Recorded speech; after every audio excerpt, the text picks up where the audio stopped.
All right, man. It is a beautiful day today. Look at all the stuff. Look at the girls over there. Got the surfer girls over there, only in Waikiki, man. This is Waikiki Beach, and we are talking about what is the weather like in April. Man, let me make this the shortest video you're ever gonna need. It's perfect. It's gorgeous. It's a beautiful day today. Here's Waikiki Beach. Enjoy while I take this drive. Man, what a beaut. Look at that. Don't you kind of want to be out there right now? Man, I want to be out there right now at that surf, hanging out on the board. But that's okay, because I'm here with you, right? Besides just getting the what's the weather like in April today, I'm going to give you a perspective of someone who's lived in Hawaii since the 80s. So you're going to have a really good idea what the weather is like.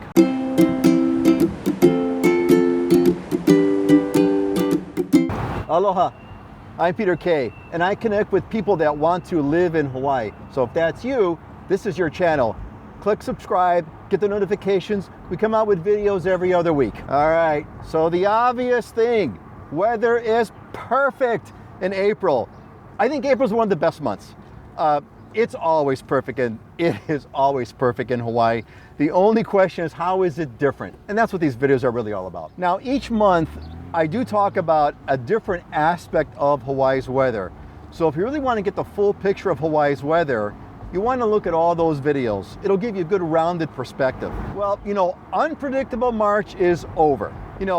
March is kind of the wild month, right? You don't know if it's going to be rainy or sunny or windy or whatever. That's done. We're into April now. It's officially spring. I think April is the perfect month. It's beautiful. It's cool. It's not as hot as summer. We don't have the unpredictability of the rains and the winds like we do in March. It's beautiful. And tourism is off season in April. So that's another bonus. Now the days, they're no longer short. Sun's rising up early. For example, sunrise, give or take, rises at 6:24 a.m. Sunset, 6:46 a.m. Later on, we are going to talk about how in Hawaii, because we're closer to the equator, the days don't vary as much as they do on the U.S. mainland in terms of, how the winter months, they're way shorter days and the summer months are way longer days. We don't get that here. Now I'll talk more about that later. Yeah, so in April, the temperatures are inching up. So for example, the coldest days will have a high of 78 and a low of 69. The hottest days are going to have a high of 79 and a low of 70. You're looking at a 1 degree temperature difference. Right now in my car, it says 80 and it's noon. It's beautiful. It's absolutely beautiful. So we just got out of Waikiki and now we're on the slopes of Diamond Head. So Diamond Head's right over there to our left.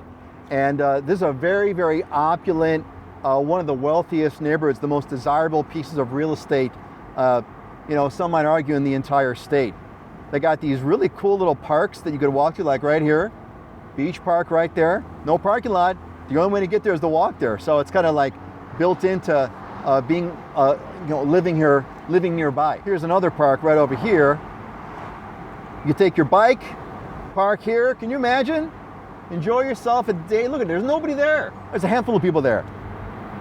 Right? Can't beat it, man.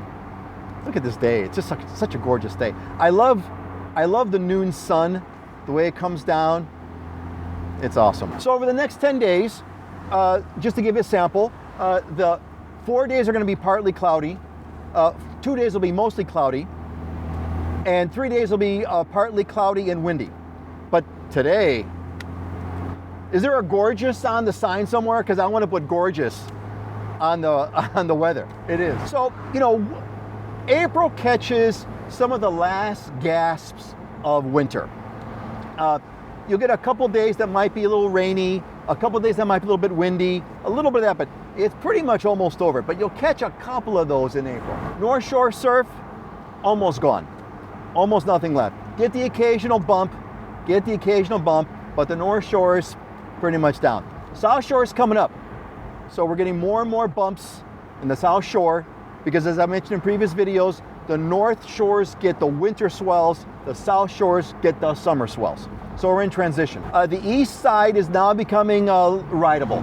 You know, the east goes crazy in the winter because of all the winds and everything. I've been actually able to go surfing at my favorite place, Makapu'u Beach, on the eastern shore of Oahu several times now in April, and I'm in heaven. So what does this mean? It means that summer is right around the corner. If you don't have kids that are in school or children that are in school, this could be the perfect time to come out. You know, and because April's in this middle of it's mid between winter and summer, there's a good chance that conditions at the beaches are going to be good kind of no matter where you go. Whereas if you're in the winter or summer, you have to kind of be aware of whether you're on your north or the south shore. Now, why would you want to skip coming out here during April? The only reason why I could come up with is you can't do it. That's about it. The other part would be that if you were a surf bum and you want to do a lot of surfing, you should wait for either the summer to surf the south shore or the winter to surf the north shores. Or the other thing is, you know, one rainy day is too many rainy days for you. April's great, but it's not as absolutely perfect as the summertime. So let's talk about the variation between the length of days on the seasons. You'll notice that, for example, on the mainland, you know, in the winter months, the days are very short. It starts getting dark, I don't know, it feels like 4 o'clock or so, it's getting dark already. And conversely, in the summertime, the sun's out quite late in the summer, 8 o'clock or so. Why doesn't it have that kind of a variance? Due to the fact that we're nearer the equator, the variance is based on how far away from the equator that you are. The extreme examples, right, are the north and south poles, which go for 6 months of light and dark, right? So the nearer the equator, the less there's variance. So for example, in Hawaii, the summer, the longest day, summer peaks out at 7 p.m. sunset. In the winter, the sunset peaks out at 6 p.m. So really, you're only looking at about an hour variance, which goes to, you know, to kind of this other thing that the weather in Hawaii, it's always like summertime. And man, look at this look at these coconut trees over here, great view. We're going through a neighborhood called Kahala, very high-end neighborhood.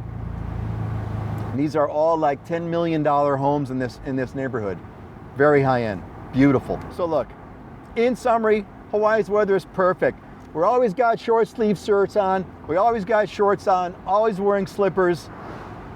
Except for the coldest days, the windows in the house are always open. A lot of homes don't have air conditioners. No homes have heaters. There may be some fireplaces in the homes up high in the mountains like those up ahead. Hawaii's weather's perfect, man. Here's how you absolutely know that Hawaii's weather is perfect. My dad used to remark on this. Hotel lobbies do not have doors in Hawaii. I'll repeat that. Hotel lobbies do not have doors. They're completely open. So you can only have a hotel lobby completely open if the weather's perfect all year long, and it is. All right, that's it for today. You got a question for me? Click on the link in the description. It'll take you to a form. And make sure you tell me your name and where you're from so I can give you credit on the next videos. All right, folks, I'm Peter K, and I'm living in Hawaii in the most perfect, beautiful day that I could for you to record this. Aloha.